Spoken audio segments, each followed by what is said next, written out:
Muñoz Ledo. ¿Cómo va a tener Calderón un partido libre si su gerente García Luna está preso? Desde el inicio de la entrevista, el diputado Porfirio Muñoz Ledo negó ser la voz crítica de la 4T y dijo que criticar es algo que toda persona de izquierda hace. Así lo intenta dejar claro desde hace más de un año, en el que ha lanzado fuertes juicios al gobierno de Andrés Manuel López Obrador, sobre todo en el tema migratorio. Por ejemplo, dijo que el informe sobre migración que presentó el canciller Marcelo Ebrard era una vergüenza. Un horror, es un horror. Está confesando que la factura que se cobró es muy alta.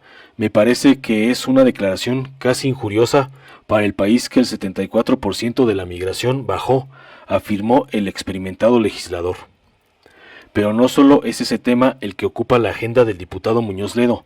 Habla en su oficina con sus asesores sobre outsourcing, derechos humanos, de la oposición, y en este tema ahondó en México Libre y en específico de Felipe Calderón Hinojosa.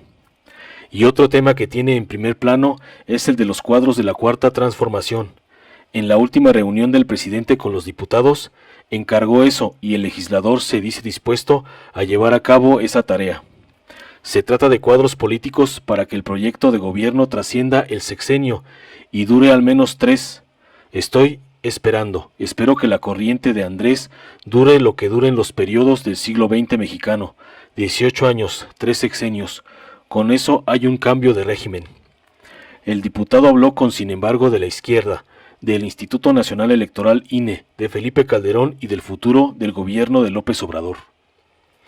Desde la Cámara tomó un papel importante en este gobierno que, podemos decir, fue anhelado por mucha gente. ¿Es usted la voz crítica de esta Cuarta Transformación? No. Críticos somos siempre los que somos de izquierda de verdad, pero no crítico de Andrés Manuel López Obrador. Siempre yo he tenido un rol parecido. Cuando estaba, por ejemplo, en Naciones Unidas, yo representaba claramente la izquierda de la Cancillería.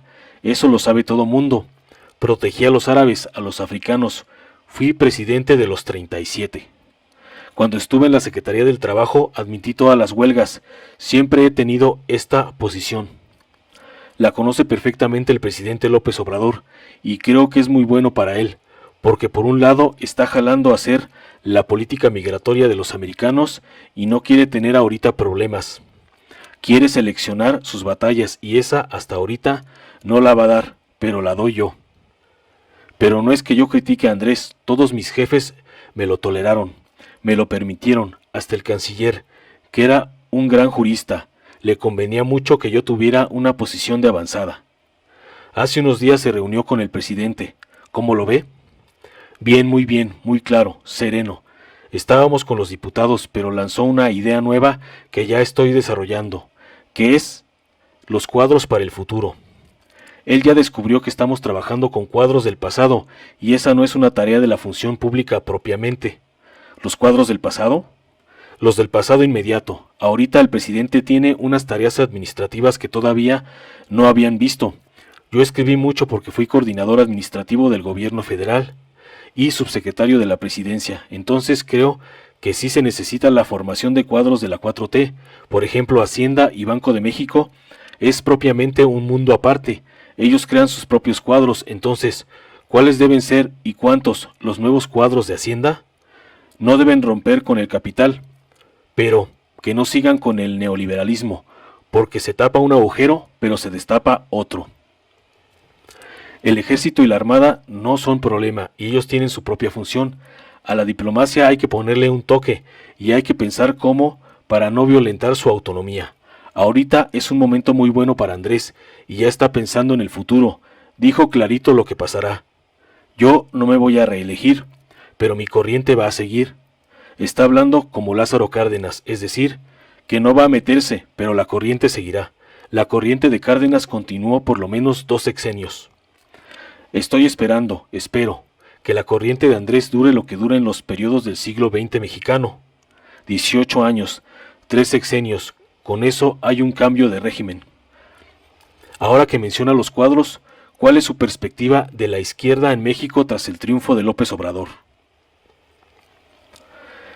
Este es un tipo de izquierda que tiene varias modalidades. Hay la izquierda socialdemócrata, que ya no es izquierda para mí, la que era comunista. Esta es la izquierda del proceso histórico mexicano. Dicen, es el PRI. Y sí y no. Porque nosotros nos fuimos de ahí y fuimos a la izquierda de eso. Entonces, yo le llamo a esto la izquierda republicana, para definir a Andrés. Que hay un sesgo populista, lo hay. El pueblo. Pero las instituciones, él dijo una vez, al diablo con sus instituciones. Es porque hay que crear nuevas y él quiere crearlas. Ahí el tema de la sociedad civil, de los organismos concentrados, el problema del Instituto Nacional Electoral.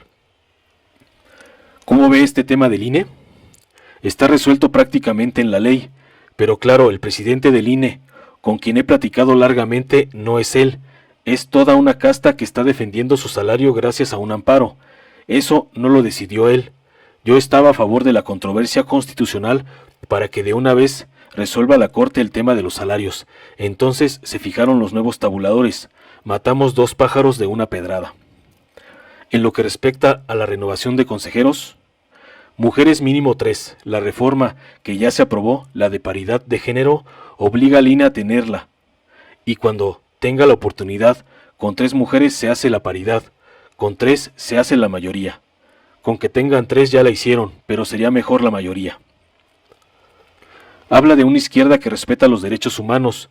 Ahora está el tema migratorio, el problema de la Comisión Nacional de Derechos Humanos CNDH, los feminicidios. El asunto de la CNDH es fallido, porque también se pueden cometer errores. Ahí fue más bien por tradición familiar y el prestigio de Rosario Ibarra. Para mí es un error objetivo, pero no de gobierno. Lo nombró el Senado. Eso no salió bien y debe ser una lección. Hay que escoger bien. Entonces el tema del INE se vuelve muy importante. Hay que mantener la autonomía de las instituciones, que no sean del gobierno. Si no pueden ser prolongación del gobierno, porque las creamos para que sean independientes, no son enemigas, pero son límites del poder del Estado. Sobre la Guardia Nacional y la crisis migratoria, la Guardia Civil fue aprobada por unanimidad en las 2 cámaras y en los estados. Fue bien recibida porque le quita al gobierno la facultad de usar al ejército para la lucha contra el narcotráfico. Había un problema de derechos humanos. Sí, lo había, sobre todo porque no se definió con claridad lo que era seguridad interior. Entonces lo que tenemos que pensar es que la Guardia Nacional también debe estar obviamente, y para eso se creó, al servicio de los derechos humanos. Lo digo de otra manera. La falla inconveniente que tenía el ejército y la armada al intervenir en problemas de persecución al crimen es que ellos no están sujetos a la tabla de derechos humanos. Está el fuero militar. Un secretario de la Defensa dijo, yo voto con las 2 manos para que nos saquen de la lucha contra el crimen, y lo dijo. El gobierno de Felipe Calderón es el que creó eso. Cuando Andrés Manuel dice, o yo digo, o cualquier miembro del movimiento dice que estamos corrigiendo fallas muy graves, no es que estamos dando pretextos, es que lo de Felipe Calderón fue realmente catastrófico. Creó una casa de homicidios. La Guardia Nacional debe servir para funciones de paz y con respeto a los derechos humanos. La ley dice que puede intervenir en temas aduanales y migratorios, pero no para perseguir a los migrantes, sino para defenderlos. Si en el camino les hacen de todo, caen en manos de los narcos. Lo han entendido al revés. Es un movimiento en el país que yo combato con todo. De primero, carceleros, las estaciones migratorias, que hay en la frontera sur que violan todos los días los derechos humanos. Todos los diputados de todos los partidos coincidimos, salvo el coordinador, que se siente obligado a aprobar todo lo del gobierno. Marcelo Ebrard dijo que si soy legislador, que legisle, pero lo dijo para el público. ¿Pero quién le dice a él que la legislación está a su favor? Y aún en ese caso la Constitución no está a su favor, y aún en ese caso están los tratados internacionales que son claros. Ahora en otro tema, sobre la oposición, ¿cómo la ve? Debe crecer, no disminuir, debe articularse más. No es su función tener la misma función del gobierno, ser nada más estorbo, escandaloso como lo fueron al principio mis amigos del PAN.